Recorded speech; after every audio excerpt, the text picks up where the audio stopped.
Your Lending Era, the podcast where we dive into the world of residential, business and commercial finance, bringing you expert insight, tips and strategies to help you navigate the intricate landscape of lending in Australia. I'm one of your hosts, Jessica, and here with me today we have David and Hope. Hey, Jess. Hey Jess. guys, how are you? Yeah, Good. very well, very well. Okay, so today we're going to talk a little bit about the bridging loan space and just generally the options when it comes to selling your home and upsizing, downsizing or anything in between. But first off the rank, let's chat about how often we see this scenario across our desk. A lot. So, and this probably segues well off our previous podcasts that we've had. We've had real estate agents coming in talking about, selling your home and, auctions and all that kind of stuff. And, part of our business is upgrading. Okay, so people that have got a house that it's too small or it's in the wrong location and they want to move to a new, bigger house or even a smaller house, it's too big and we want to go back the other way. So it's a significant part of our business that we get on a daily basis is people saying, my home is no longer suitable and I want to look for something else. And I feel like this happens more so during certain times of the year, like through the spring market and times like that. I feel like I get way more of these applications, whereas like when it's freezing cold over winter, I probably don't see it as much. Yeah. How often did we see kind of before Christmas people wanting to buy a property so that they were in for Christmas because they were hosting that year? It happens every year. And it's always post-August is when we see the majority of these transactions because it's a combination of things. Want to be in a new home before Christmas. Yeah. Want to be in a new home before school holidays. Yeah. And want to be in a new home before school goes back. Yeah, All correct. right? So, Get the fam settled. Yeah, get the family settled, move to a new location, get them in the catchment for the new school and get them all sorted and underway. Yeah. So we see a lot of that in the younger age groups. When it gets to the older age groups. Like yours, Dave. Yeah, thanks. Clients downsizing, they don't care so much. No, Like it happens when it happens. Yeah, it happens when it happens. But certainly when there's kids involved, it tends to be that spring market, the spring campaigns, and people trying to get all sorted for Christmas and the new year.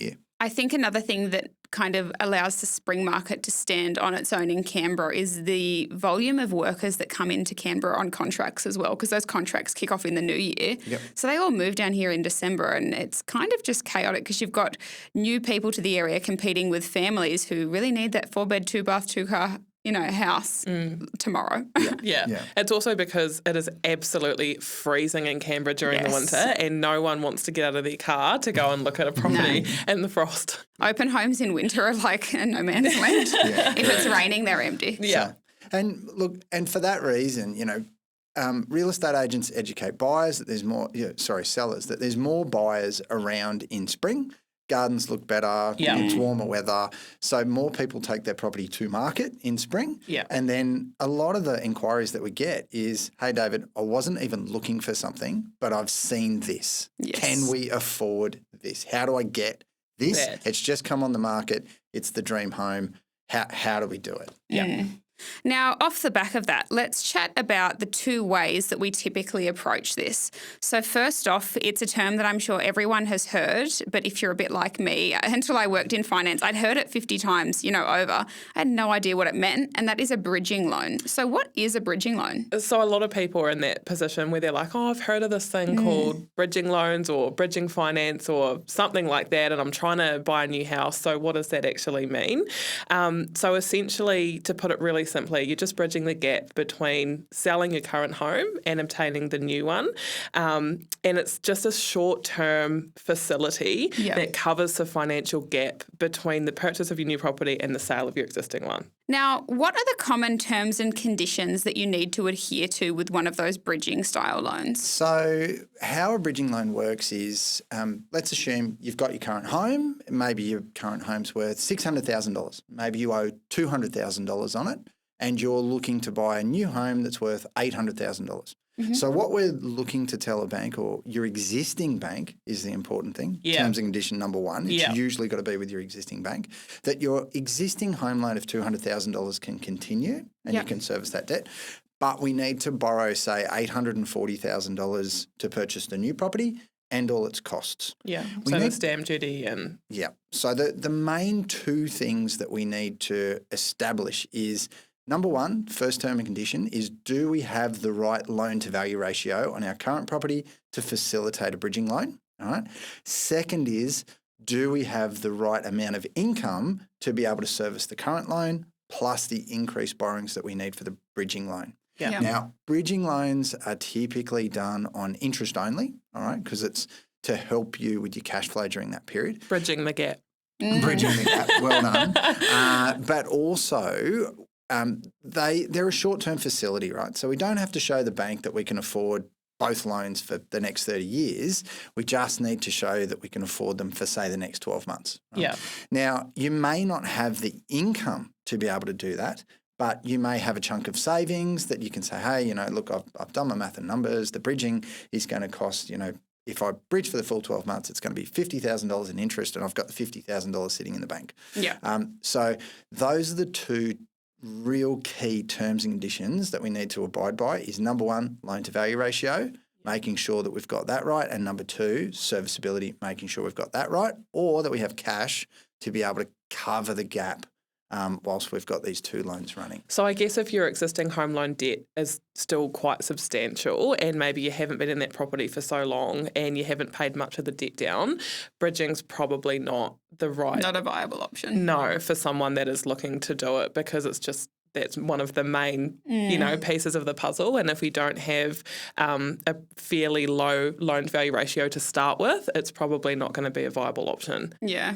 Bridging works well in certain circumstances and just doesn't work in other circumstances. So it's probably about getting some advice and having a chat and going, okay, is bridging going to work for me? And is it going to work for me for the set of numbers that I'm looking at? Okay? Yeah. Because there's a heap of terms and conditions under that, that have to do with buffers and income buffering and, how much you think you're going to be able to sell it for, and they put a buffer on that. So there's a few other things to work through. And when you're going to be able to sell it by too.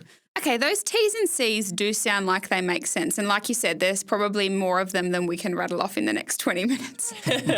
So let's chat about some of the biggest pros and kind of the upsides as to why this generally is a good idea. I think the biggest pro to bridging loans is that if you have found a property that you really want to buy and you don't want to miss out on, but your current property isn't on the market yet and it's not ready to, and you need some more time on that end to get that side of things organised, that you can get your bridging finance organised and not miss out on the new property. Yeah, I think that's the biggest pro is if you find the property, you're not ready, your property's not ready to go to the market, it needs carpet, paint, curtains, whatever, freshen up in order for the sale to go through, then this is, the product for you that you should look at first and consider.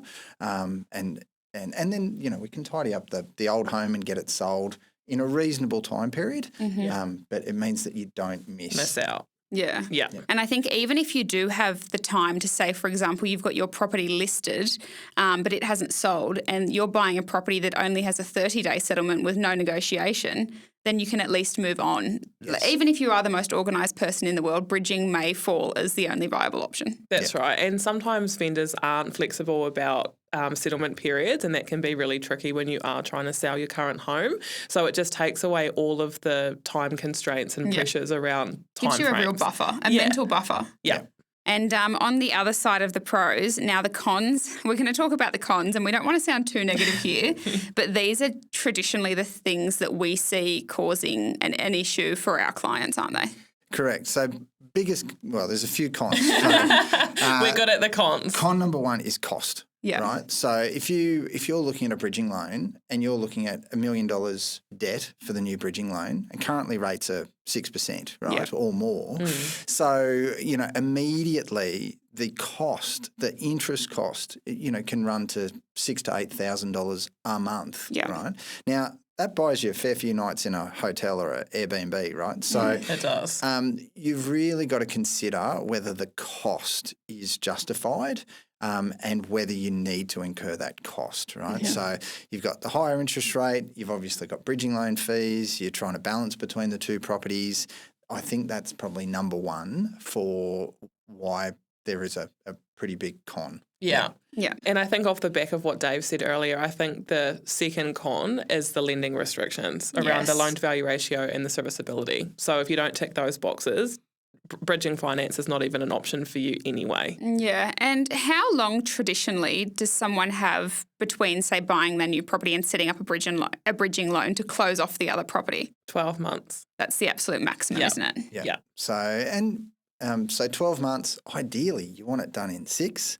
And that's probably the next con is when you agree to this, you have agreed to sell your old property for whatever you can sell it for within that period of time. Yeah. Right? It's a non-negotiable. You've entered into a bridging loan to get that property sold. Yeah. Right? So you need to sell it. I think 12 months would be like extreme. Like it would be rare that would happen. I think if you're on a bridging loan and you realise what the interest costs are and the fees are associated, I think you would be organically more motivated to sell within 3 months anyway. And Absolutely. That might, for some people, get a little bit stressful and force them into a bit of a fire sale situation because they know they need to get it sold. Yeah. Yes. Yeah. And all of a sudden, all the, issues about the house that they're trying to sell come to the surface. Maybe the green bathroom's not actually as cool to potential buyers as what you had hoped. Maybe your exposed wooden beams that are in your lounge room. Concrete floors. Yeah, concrete floors. Maybe that's not resonating well for the market and you are in a position where you must sell. Yeah. Yeah, true. And what would happen, for example, if someone was unable to move that property in the 12-month mark? Unfortunately, that is a default. It's not great. No. Okay. No. It's just a bad cyclone. Yes, I don't think the lender wants, bridging finance, I said at the start, is a short-term facility. Yeah. They don't want it to go on and on. They set a very firm end date and they want to make sure that your property has sold within that time. And if it's not, there's very harsh repercussions off the back of that. We don't want anyone defaulting. No, either. and I can assume that this is one of those processes that I wouldn't want to be doing this by myself through NetBank or online through my lender. You need to use someone who's involved so that you know about these things. Because if someone sends me a message to my online banking inbox, which we all have, how often do we check those? I'm pretty anal about that. I do, because I just hate a notification. Oh, I've got hundreds of them. Do you? Yeah, I never read those. I'm sure if it was important, they'd call. I think it's my OCD. I just have to get rid of it. Okay, and what would happen if the current property that has to be sold, for example, sold for less than you would agreed? It usually, whenever I've seen bridging, it usually sells for less than the client expects initially. Nice. Yeah. But the bank does put pretty significant buffers. So some banks will say if the property is already sold, right, and we have a contract of sale in place before we enter bridging, which is probably the preference, but they'll even shade that down by 10%, right, to allow for variations or whatever. And if it's not sold, they shade it down by about 20% of their bank valuation. Wow. Yeah. So the bank is basically, when they approve one of these, they are forecasting a 20% discount and a fire sale. Like the absolute worst case scenario. So I think typically the property would sell for less than what the client thought they would get for it, but more than what the bank had estimated. Yes, yeah, that's usually where it ends up. And Somewhere in the middle. the bank usually puts, a buffer in place to cover that, to make sure that if it does sell for 20% less than a bank valuation, that the client can afford the new home loan with that discrepancy on top of it. And on the flip side of that coin, what happens? We actually saw this happen during COVID. Bless these people. What happens if your property sells for significantly more than you had estimated it? Well, the end debt is a lot less. Yeah. It just goes away potentially. Yep, correct. Your new home loan becomes less. Yeah. It's the dream. Everyone hopes that this would happen. It's highly unlikely that it will happen, but yes. So what happens is the surplus funds just go towards your new home loan and your new home loan is smaller. Or you've got surplus funds that you can use for renovations or furnishings on your new home. Unreal. And so through COVID, that happened a lot. Yeah, we're not seeing it Today. at all at the moment. I think the last few bridging loans that we have done have all been on the other side of the coin, where they have sold for less than the client and the real estate agent thought. Yeah. And then we're reworking numbers a few days before settlement, which is stressful for us, and I can only imagine more stressful if you were the seller/buyer in that situation, right? Yeah. Okay, now let's move on from bridging loans. I think we've covered that a fair bit, considering that they're not something we do kind of favourably. We often try and steer clear of them purely for the fees, as David had covered. Now let's talk a little bit about the sale and simultaneous purchase method. So if we can't, for whatever reason, do a bridging loan, or we've had a discussion with the client and they've said the fees and charges of a bridging loan probably not for me, then what we can do is a new pre-approval for those clients subject to the sale of their current home. Yeah, okay. Now, there are quite a few different moving parts to this because we need to make sure that we have all of our ducks in a row. Yeah, you've got to be very organised in this one. You do. And there is, I think, in comparison to bridging finance, there's a higher degree of risk because if for whatever reason you've entered into a new contract on a new property, we've got a settlement date that we're working towards, and your current home hasn't sold in time or is just moving a little bit slowly, more slower than what we would like anyway, the pre-approval for the new one will be subject to your place selling. So that we can do a simultaneous settlement on the same day, that's completely fine, but it will need to be sold before we can actually finalise the new purchase. So that can get... That's where it can get a bit murky. Yeah, a little bit tricky. I think, David, correct me if I'm wrong, but your ideal way of doing that is to make sure that your property being sold is exchanged on just like a 4 to 6 month settlement before you go and buy something. Yeah, that's correct. the ideal. That's the ideal. Yeah. So clients that usually fall into this basket, we've assessed bridging, it's not going to work. I then say, okay, well, if you're the seller, you control the contract for your sale. So how about you get your property on the market and in your contract you say that you want a long settlement. Yeah. Right? Yeah. So all the potential buyers know that they can buy your property, they can commit to it today, and they can have, a 4 or 6 month settlement to get themselves ready. Now, for some buyers, they've got a property to sell. They're in the same position. Well, and they look at that and go, this is awesome. I can buy this property, I can commit to it, and then I've got 6 months to, sell my old house and move over. Yeah. The way the contracts are usually written is always on or before. So if you sell your property and it's on a 6 month settlement and you've then gone and purchased something else and you want to bring that forward and the purchaser of your house wants to bring it forward, everyone can bring it forward with no penalties and no cost, right? So and everyone's happy. Yeah. And for most clients, I say, look, that gives you certainty. You know exactly what you've sold your property for, and you know that you can live in it for another 4 months or 6 months after you've sold it, whilst you go and find the new property. Yeah. And the way that the bank assesses it, so long as they know how much you have sold your old property for, they can give you an approval for the next one that you're purchasing. So I have had clients that sell their property via auction on Saturday morning and buy another house Saturday afternoon. Yeah. And then when they do the contract on Saturday afternoon for the purchase, they say, my intended settlement date is, this date in the future, because they know that is their settlement date for their house. And they'll be able to pack the truck in the morning and unpack it in the afternoon. Yeah. Their solicitors are going to absolutely hate it because it's a lot of work to do on one day. But it gives them no bridging. It gives them very clear, this is my math and numbers. I know exactly what I've sold for. I know exactly what my loan amounts are. I know exactly what my purchase is. And I know exactly the day that I'm moving out of the old house into the new one. Yeah. One scenario that I do see quite often is that they've been thinking about putting their property on the market for a while. They've found a listing on All Homes that they really like and the auction's 2 weeks away. They come to me really unorganised. And if that is the case, then we still can do the pre-approval subject to the sale of their current home. Yeah. But I do strongly urge them to get their property on the market as soon as possible and under auction. So that we know that in 4 weeks' time, all going well, that property will have sold, and at least I can try and work the dates around that. And it just sort of helps as a starting point when we're sort of stabbing in the dark a little bit, and it helps everyone work towards something as well. And I think it does sound very complex. I can imagine that if you're not in this situation and haven't done it 100 times over, it's like, oh my God, this is terrifying. Yeah, it's stressful.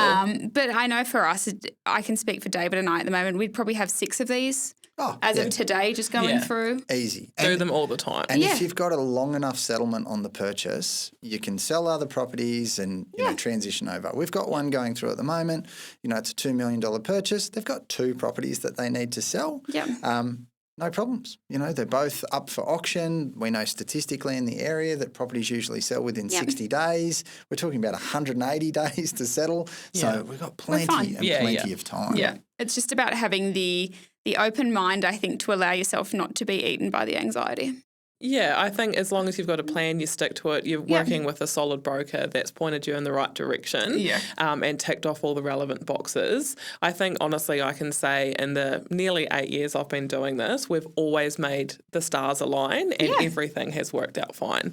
Yeah. Maybe I've just been lucky, but I know that you guys are the same and it's never gone too pear-shaped. So, yes, while bridging finance sort of has that safety net to avoid things going too awry with settlement dates, I would say more often than not I would do it this way with my clients. Particularly when you're looking at, like David was saying, 6% upwards, $6,000 on $1 million worth of debt, which, if we're honest, most of our clients buying properties in Canberra, $1 million is kind of the median. Standard, that's $6,000 a month. Would you rather have a little bit of stress on the day and pay a mover to be there at 10 a.m. and away at 2 or, pay the bill? Yeah. And you've got to remember that although the settlement dates align, that's just talking about the money aspect of when things are going to be paid for.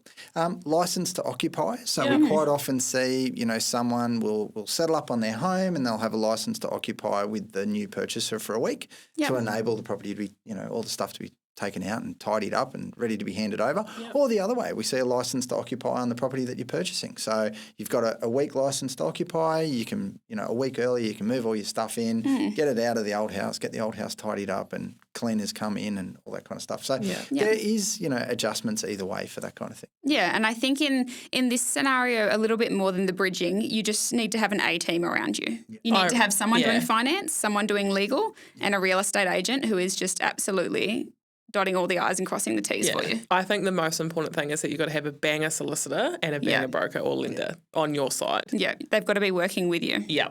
Now, what are the biggest pros of the sale and simultaneous settlement method? I think the biggest pros are that you don't have to pay the costly fees associated with bridging and you don't miss out on the property that you've found that you really want to buy. Yeah. Yeah. I find another pro is the certainty of the numbers. Yes. Because with bridging, the banks put buffers and it makes it really restrictive. But with a sale purchase, you know exactly what you're going to sell for. The bank knows it. They know that the old loan's cleared and it maximises your serviceability on the new purchase and it enables you to purchase for a little bit more and find the dream home and, have flexibility with that budget because the bank's more certain about the numbers, you're more certain about the numbers. We can push it a little bit harder. No one's chipping away at 10%. Yeah, I think that's probably a great pro. Yeah, I would agree. Is that it just gives you more power if you've already sold. And on the flip side, like we love to talk about the cons, what are the biggest cons in this method? The reverse of that, which is if you haven't sold, and then it can be stressful. So it's just really that time issue. Sometimes we see clients do it on a 90 or a 60-day settlement on the new purchase, and that can make it quite stressful. Yeah. So the biggest con is not putting enough preparation into the transaction. I think it only really happens when we're scrambling, like how I was talking about before, how they come to me, the property's not on the market, it's nowhere near being sold. We don't know exactly what dates we're working towards or what the sale price is going to be or any of those sort of main relevant factors. And that's where the stress comes into it because you're scrambling, you're trying to make an auction in 2 weeks' time, you're trying to get your property on the market. We don't know what dates we're working towards. We don't know what money we're working with. And that's where I think the uncertainty, that sort of it's a pressure cooker for the stress. Yeah. And I think it goes without saying, if you don't have a lot of that data held, you probably shouldn't be doing bridging either. Because if you don't have any clarity as to the numbers, you're still going into bridging just as blind. So they're both just as risky in that sense. Yeah, they are. Yeah. Okay, and let's do a little wrap up here. What would be your individual preferred methods and the top tips to ensure they work seamlessly? I think I can honestly say I've done the sale and simultaneous purchase far more than I've done bridging. And I think maybe it's because I've worked with so many first home buyers that then want to upsize and their loan to value ratios are still quite high. And so I just struggle to get the math and numbers to work because there's not heaps of equity floating around in their current property. And my top tip is to say to a client, what are we doing here? Oh, we're buying our forever home. Okay, cool. So if we're buying our forever home, then we want to be able to potentially spend the maximum amount of money and we want to have the ability to shop around for that dream home for the longest possible period of time. And if we're going to live in the home for 10 years, let's work backwards from that. Let's get our home on the market. Let's get it sold, do our math and numbers based on that. If it means we're going to go and take a short-term rental for 3 months, but we're going to live in the home, the dream home for 20 years, you're not even going to remember the 3 months or the 6 month rental that you take in the meantime. So, and maybe we can avoid that. But we don't know if we can avoid it unless we know that we've got it sold, right? So sell, be prepared that maybe you've got to move into rental accommodation, but that will give you the best numbers to be able to go and buy the dream home. So work backwards from the end goal and put a plan of attack in place. And the world has a funny way of working whereby we often see clients sell their property and within a week somehow the dream property just pops up. And then it all works out in the end. But being open to renting or moving in with family, it takes all of the stress off completely and you're not paying $6,000 a month in interest. We don't want anyone homeless. No, so that's that is not the goal. We've never had a client in that position, thank goodness. Okay, well, thank you, Dave and Hope, for joining me today. I feel like we spoke through these to some mainly unbiased. We were pretty unbiased, even though we do a lot more of one than the other. Yeah, we did good. I think so too. Stayed neutral. Neutral, that's where we live. Okay, guys, well, if anyone has any questions or needs to explore bridging or selling their property, as always, get in touch with the team at Trilogy Funding today on 0262693000. Or you can find us all on Instagram, trilogyfunding_Canberra at Instagram, and on Facebook as well, I believe. Same name. Everything. Yeah, literally Google us. We're in Deakin. Perfect, guys. Thank you very much for listening. Cool. Cheerio. Thank you. See ya. Bye.